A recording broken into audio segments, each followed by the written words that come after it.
Over the shoulder view of this car now, and you can tell I'm not in my normal car. This is not the iPace.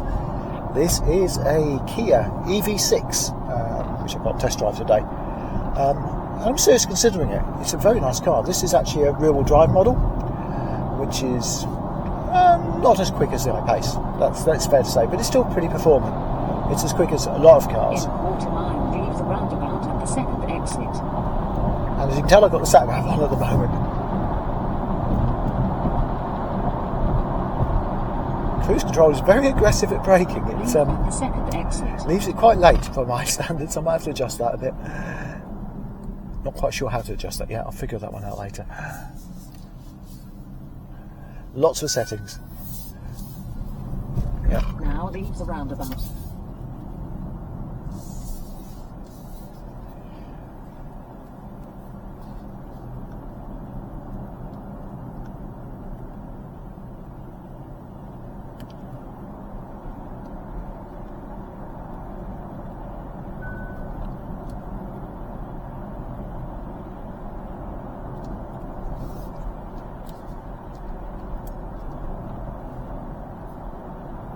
I like the heads-up display in this car.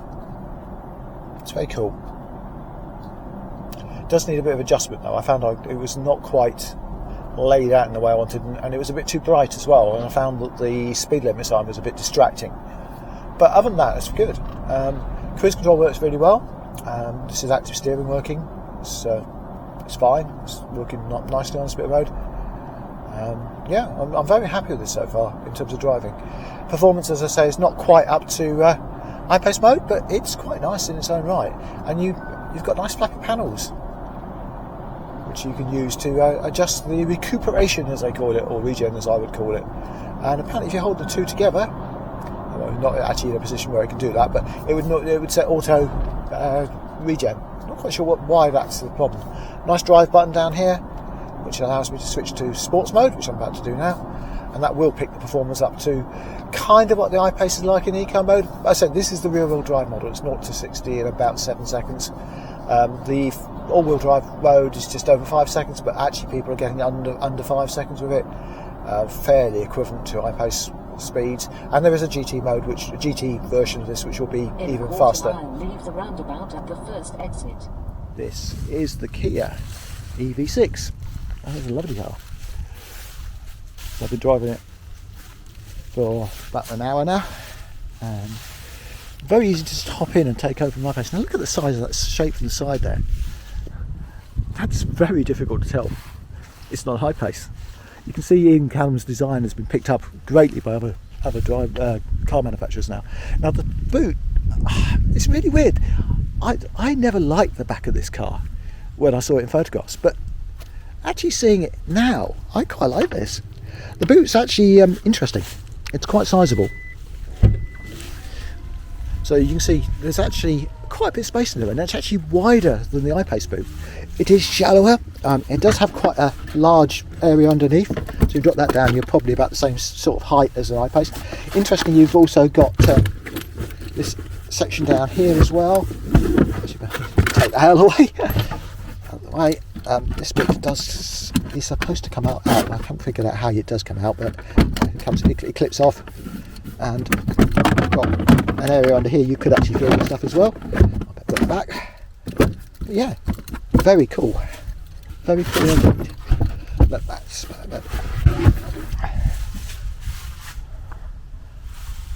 Yeah, so quite a sizable boot. The cable does go in the back normally. No clips on the side, unlike the iPace, which is a bit of a shame. But yeah, it's wider, slightly longer, certainly a lot more space in the back for passengers. Too many beeps, that's the only thing I'm going to say. I might be able to see if I can turn some of those off. But yeah, loads of leg room. I'm, as you know, quite tall. That's in a reasonably good seating position for me. Way more leg room than I get in the iPace. Nice centre bit here. There is actually a ski cup hole as well, so even better. Anyway, enough of that. So one thing to note with that seating position is that the seat was actually further back than I normally have it, because it's adjusting automatically to let me in. Anyway, let's get going, shall we? Now it's telling me I haven't got my seatbelt on, which is fair enough, because I haven't. So I'll put my seatbelt on.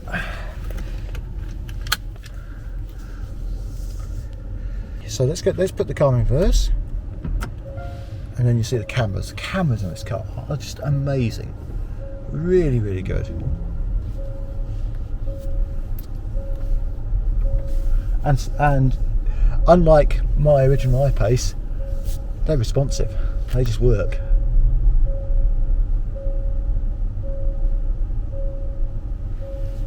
Look at that quality of that image. Shame the car colour doesn't match the cover colour. It's a twist control for forward and back. That's all you need these days, isn't it? Forward and back. Sat nav. I missed the centre console actually having a sat nav. You've got a few options on here, but you haven't actually got sat nav as such. I'm trying to remember how you do this. Is it that way?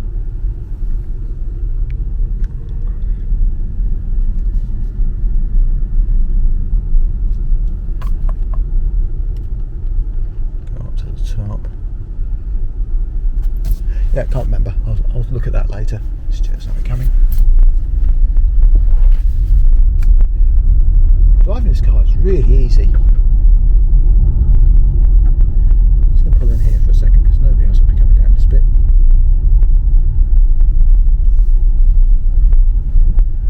Gorgeous, gorgeous area. So yes, the dashboard here has got a lot of options on it. That's it. I found the right button to switch across, and one of which is navigation, which gives you a compass if you are not actually navigating anywhere, which is kind of cool. I do miss the map in the middle, which the iPace has got, and there isn't as much configuration on this screen as on the iPace. You're going to either love or hate this layout. As I mentioned, mileage. We're showing 227 miles at the moment at 89%, which is not bad. I think this car's been fairly well thrashed. So it's rear-wheel drive, so it will be a bit more economic than the all-wheel drive version, but still pretty good. Control layout, steering wheel's a bit odd. It's got this sort of flattened bit at the bottom. You've got your drive mode button here. You've got your cruise control on the left-hand side instead of the right-hand side on the iPace. Controls for changing the layout of the screen, and there. Steering assist on and off. Cruise control limiter settings there.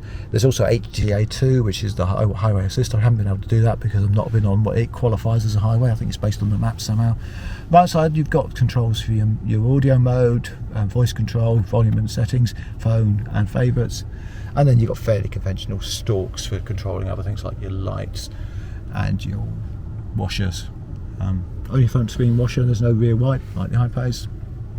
Down here you've got other controls as well. Your park brakes down there, which is a bit of a weird place for it, but actually not too bad to reach if you want to reach it. You have got auto hold, which is good. You've got a button to open your charging flap and also for the boot. You haven't got a button to open the front, which is a shame. There is a very small frunk on this car, or fruit, whichever you want to call it, which is even smaller on the all-wheel drive version. Down on the side here we've got other controls for the windows, mirrors. It has got a nice feature that if you have it switched over to the right, the mirror auto dips as you reverse. And actually I think you can choose it to go to the left as well, and it auto dips that way. But yeah, all fairly straightforward controls.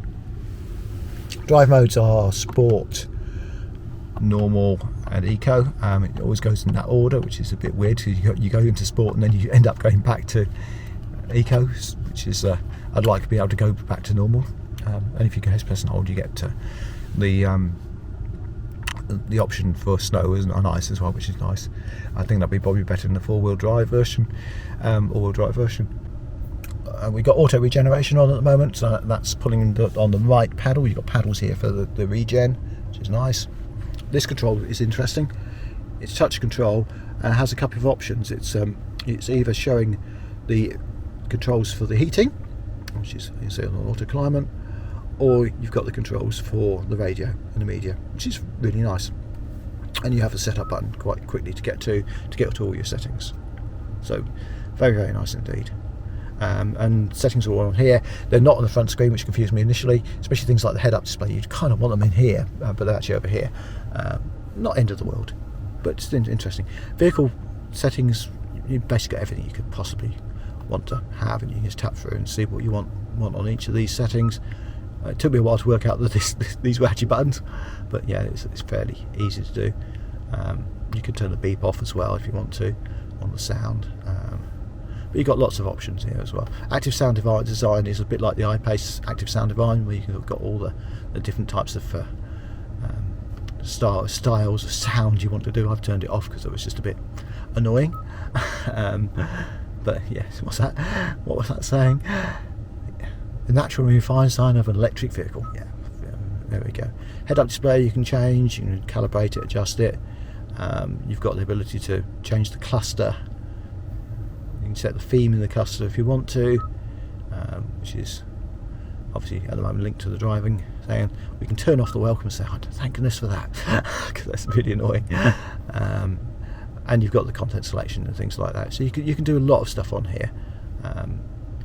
Door, you've got some controls on whether you want auto unlock, lock and auto lock, approach unlock, which is really nice. Actually, just walk up and the door handle pops out at you. And the power tailgate you've got as well. Smart tailgate, you can actually set it to approach. Convenience. Yeah, you can set all sorts of nice things on here. Got wireless charging pad. Not only why you wouldn't want that enabled, but you've got the option to do that. Yeah, lots of really nice options on here. So yeah, very impressive. Yeah, I just love this button here. You can just press to get the cameras up. So let's get the camera up, and you also get the option to press and hold to get to the parking assist. There you go, 360-degree camera and front view as well. And you've got the option to choose which camera you want to see. Up front, you can choose how it displays as well, which is quite interesting.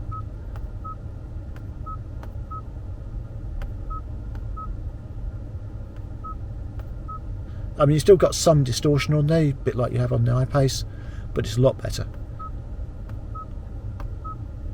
You've got the option to change that, which cameras you're seeing, how you're seeing them, see the rear view if you want. Very impressive. And then you've got this amazing view where you can just zoom around with your settings and see where you are, which is quite impressive.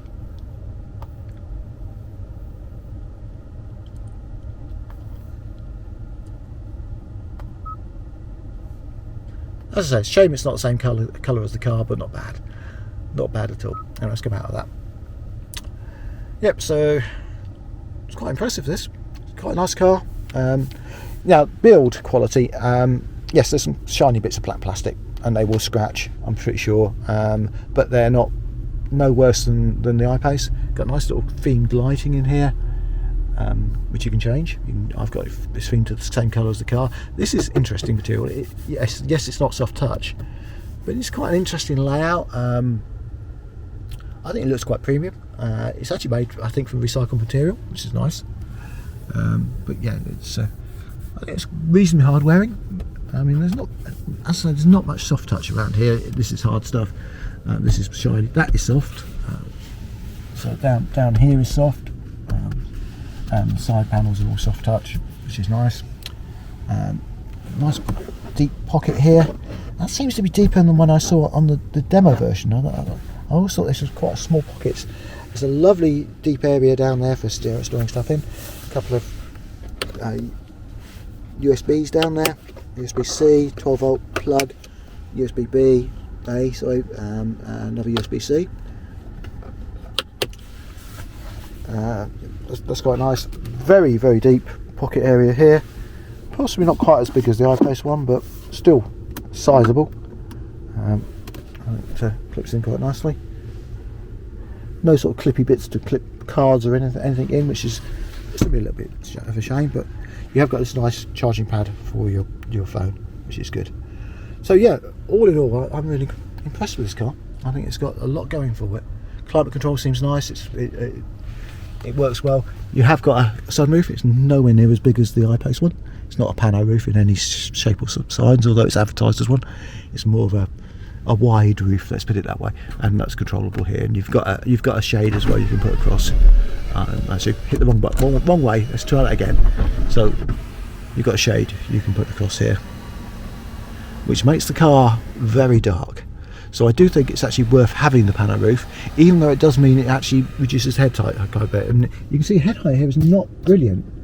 It's not the best head height of any car I've ever been in, but it's certainly acceptable. It's a low car compared to a lot of, well, I suppose it's a compact utility vehicle, isn't it? It's CUV or whatever they want to call it. But yeah, I think the only thing on the design I don't like is these back wing mirrors. I'm not quite sure why they have to have that pointy bit on the end, unless it's to do with the cameras. Those cameras are interesting. I mean, certainly when you turn the indicators on and you get that camera, it's very easy to see what you're doing. Some people have said it's secured by the steering wheel. I think that depends how you've got the steering wheel set up. For me, it's actually worked quite well. But yeah, this is good. Anyway, I've got to get back, so I will see you later. So what does this car like to drive? Well, it's really good. I said I don't like all the beeps. I'm going to have to try and see if I can suppress some of those. But no, it's a very, very nice car to drive. Very smooth. I just jumped into it from the iPace and just started driving. That's how easy it was to start driving on this car. It didn't feel like it was a challenge or anything to pick up and drive. Let's go home. I need to get back to the garage, so I'm going to do navigation. I think the office is actually there. No, I've got it. Let's try to see if we can use the voice navigation. Navigate to Kia Boomgate, Peterborough. Showing current location on map. Look. Let's see if we can get out of this car park and then we'll figure it out. Starting route guidance. Right, let's head on back.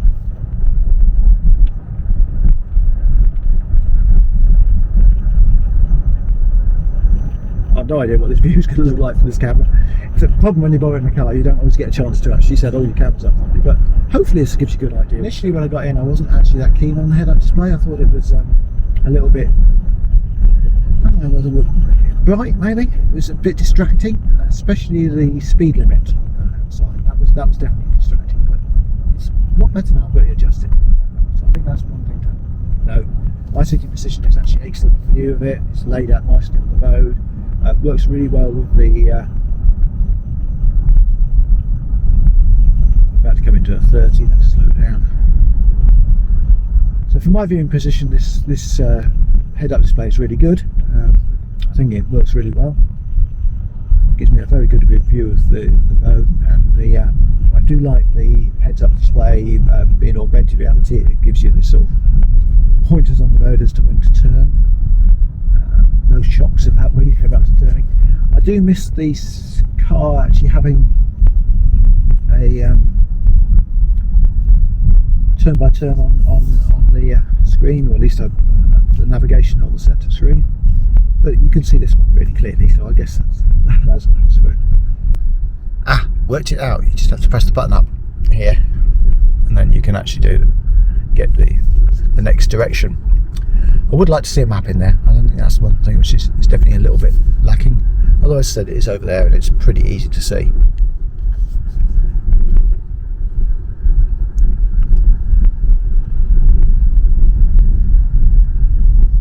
Hopefully you've got my view of the car. I'm not using the head-up camera, so as I look at things you should be able to see them. Hopefully that means you can just about see the head-up display. Right, need to get a shift on here because we're going to be late back. In a quarter mile, leave the roundabout at the second exit.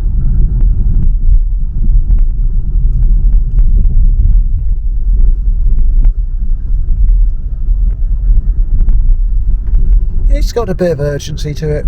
I say it's nowhere near as urgent as the iPace. But I'm not in sports mode at the moment actually. Let's switch drive mode. Go to sport. Oh, that tightened up immediately. Felt the accelerator flush. Second exit. So let's see if we'll get over this next bit of road, shall we? See if it's any better. Oh, that's better. Yeah, that's definitely better. Now leave the roundabout. For the next 3 miles, keep straight on this road. Definitely better.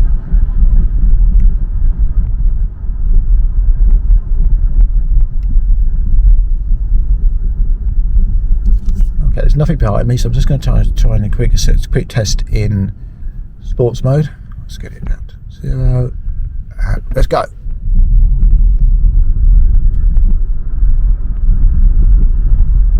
That'll do us nicely. Yeah, that works quite nicely.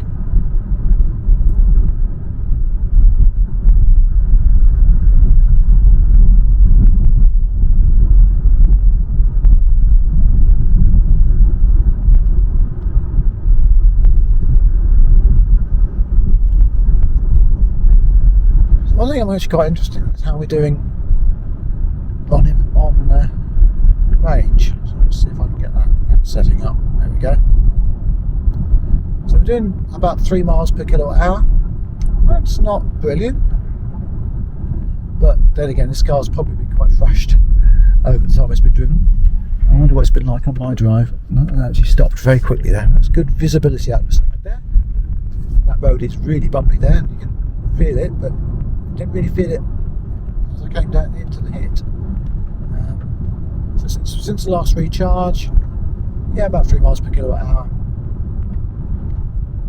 This drive, 2.8 miles per kilowatt hour. I'm pushing it a bit, so yeah, not the best, I would say. Not the best economy. Certainly not compared to some other Hyundais and Kias, but acceptable.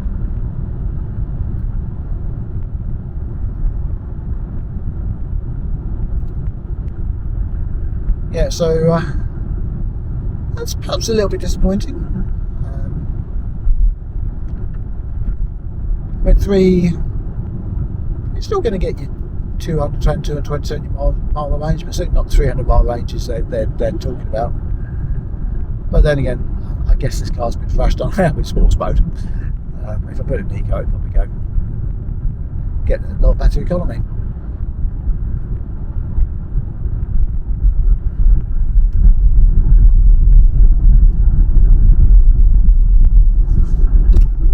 Controls for the driver assistance I find somewhat strange. I'm not quite sure how you set what you need to set, but press it once and you get some mode. As it getting it turned off. Adaptive smart cruise control, I guess. It's adaptive CC. I'm not sure how you'd get the HDA mode. Must be a way of doing that. Let's put it on 60. We've got steering assist on as well. I'm finding steering assist works really well. I've heard some complaints about it, sort of jigging the steering wheel left, right and centre, but I'm not finding that. It seems to be very smooth.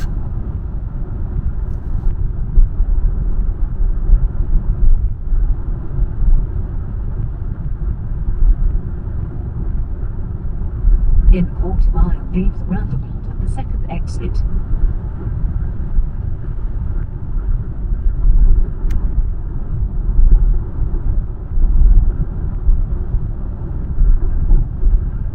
Leave at the second exit.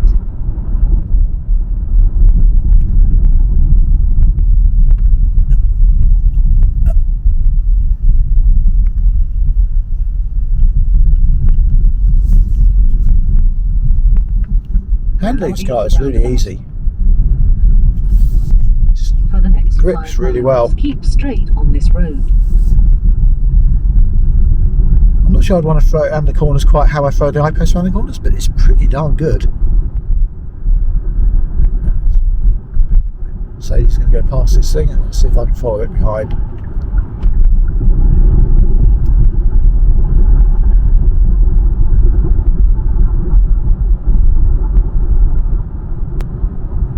Beautiful day for this. Couldn't last for a better day for the test drive.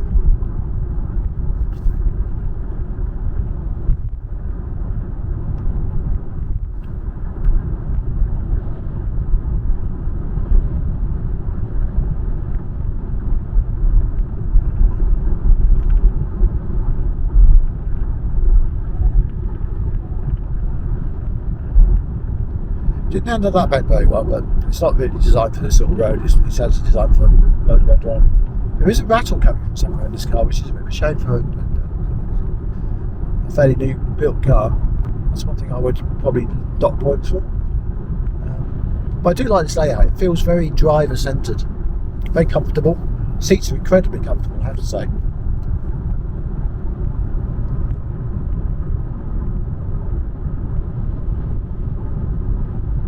205 miles at 84%. That's not actually that bad, is it? And of course, the great thing about this car is it's 800 volt charging. So if you can find a charger which is charged enough, we actually done a car in front of me there.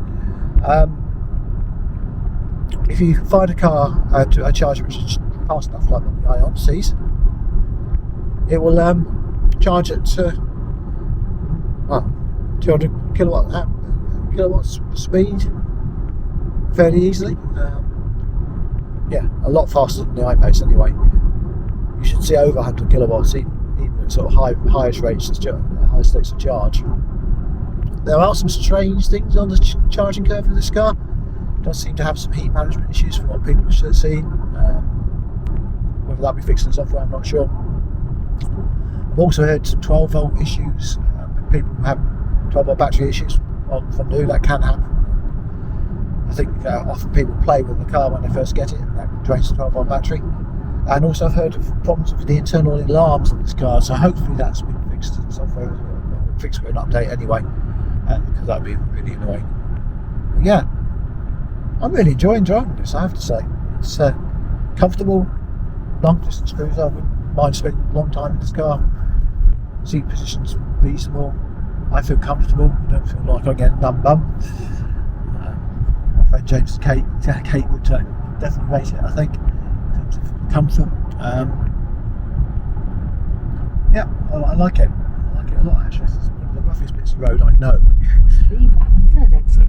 It's handling pretty darn well, to be honest. You get shuddered like anything in the iPace. That's good. Now, this is a much cheaper car than the iPace. This particular model is around about 40-something K mark. All-wheel drive one just over 50. But that is offset a little bit if you are looking at a finance deal. You can possibly get an iPace actually on a lower rate per month than you can get this. But that would be a fairly bare bones iPace. This comes with a lot of grip for standard. Obviously all the adaptive cruise control stuff, driver assistance, brilliant cameras, surround cameras. You have to pay more for those on the iPace. Head-up display on this model. This is GT Line and GT Line S. I think it's GT Line S, this one, which gets head-up display. So you get a lot for your money. An awful lot for your money, actually. It's definitely tempting. It's an option. I've really enjoyed my drive. I'm surprised how much I've actually enjoyed driving this car.